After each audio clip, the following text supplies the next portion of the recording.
श्रीमद्भागवत पुराण के अनुसार नरकासुर भूदेवी और भगवान विष्णु के वाराह अवतार का पुत्र था। भूमिपुत्र होने के कारण पहले भौम भी कहलाया। विष्णु जी ने उसे प्राप्त ज्योतिपुर का राजा बना दिया। एक परम देव पिता और पुण्यात्मा माता होने के बावजूद वह बड़ी दूर प्रवृत्ति का था, इसीलिए उसका नाम भौमासुर पड़ा।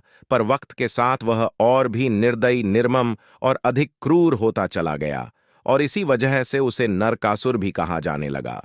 जब उसको भगवान विष्णु ने प्राप्त ज्योतिषपुर का राजा बनाया, कुछ समय तक तो वह ठीक से राज्य चलाता रहा, पर उसकी क्रूरता बढ़ती चली गई और वह प्रसिद्ध होने लगा।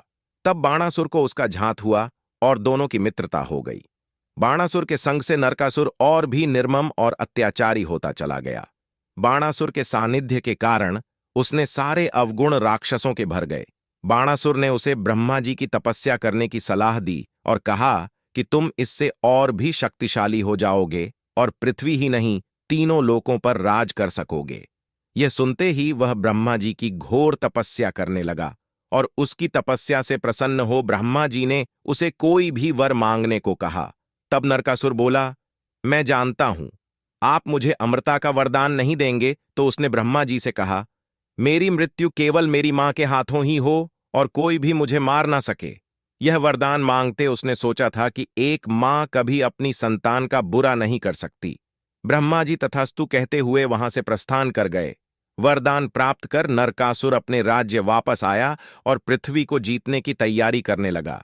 वरदान से लैस उसने पृथ्वी के सभी राज्यों पर हमला कर दिया और उसकी शक्ति और क्रूरता आगे सबने घुटने टेक दिए और वे सभी राज्यों का शासक बन गया। नरकासुर की अब नजर इंद्रलोक पर थी।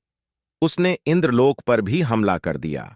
नरकासुर ने इंद्र को हराकर स्वर्ग से बाहर निकाल दिया और यहां तक कि उसने देवों की माता अदिति के अमृत कुंडल भी उनसे छीन लिए। नरकासुर अब और भी दुष्ट हो चुका था। उसने महिलाओं को भी नहीं छोड़ा। उसने 16,000 महिलाओं का अपहरण कर अपने यहां ही रख लिया। समय के साथ उसका अत्याचार बढ़ता ही चला गया। सभी देवतागण तथा पृथ्वी पर सभी संत, आर्षि, मुनि, मानव ताही ताही कर रहे थे और तीनों लोकों को जीतकर वह त्रिलोक विजय हो चुका था। माता अदिति, जो सत्यभामा की झांति भी थी, ने उनको यह सब वृतांत बताया और उनसे मदद की गुहार लगाई। तब सत्यभामा, इंद्र और बाकी देवों ने श्री कृष्ण से नरकासुर से मुक्ति दिलाने की प्रार्थना की।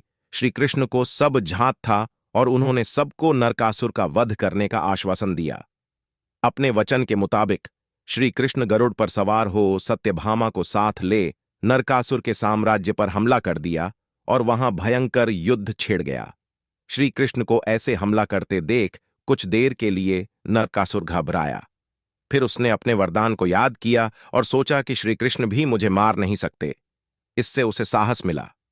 सबसे पहले उसने अपने सेनापति मुराकू को श्री कृष्ण से युद्ध करने को भेजा, पर उसको क्षण भर में ही श्री कृष्ण ने मार डाला। मुराका ही वध कर श्री कृष्ण मुरारी भी कहलाए।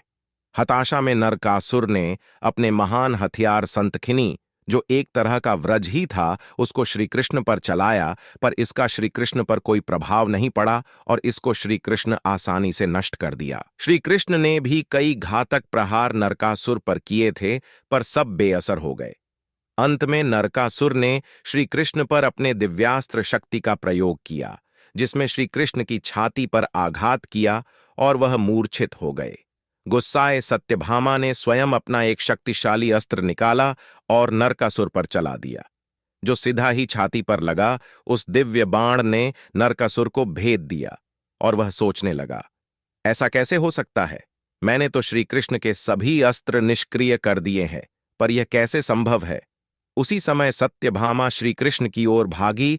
उसने यह जानने की कोशिश भी नहीं की वह दिव्य बाण नरकासुर को लगा भी है कि नहीं। नरकासुर भी वहीं धरती पर गिर पड़ा और उसने देखा कि श्री कृष्ण मुस्कुराते हुए उठ खड़े हुए हैं। सत्यभामा भी अचंभित होकर देखने लगी। तब श्री कृष्ण नरकासुर के पास आए और बोले, देखो, यह सत्यभामा है और यह वास्तव में भूदेवी का ही अवतार है। नरकासुर और सत्यभामा दोनों हैरान होकर श्री कृष्ण को देखने लगे। श्री कृष्ण बोले, भूदेवी ने तुम्हें पराजित करने के विशेष उद्देश्य से ही अवतार लिया था। मैं तुम्हें कभी भी नहीं मार सकता था। यह काम सिर्फ सत्यभामा ही कर सकती थी। मैंने सिर्फ बेहोश होने का नाटक किया, बाकी सब सत्यभामा द्वारा किया गया। इस प्रकार नरकासुर ने वही प्राण त्याग दिए। उसी की खुशी में भगवान श्री कृष्ण का अभिनंदन करने के लिए नरक चतुर्दशी और कार्तिक मास की अमावस्या को लोगों ने अपने घरों में दीप जलाए। तभी से नरक चतुर्दशी का त्योहार मनाया जाने लगा। तो कमेंट में जय श्री कृष्ण जरूर लिखे।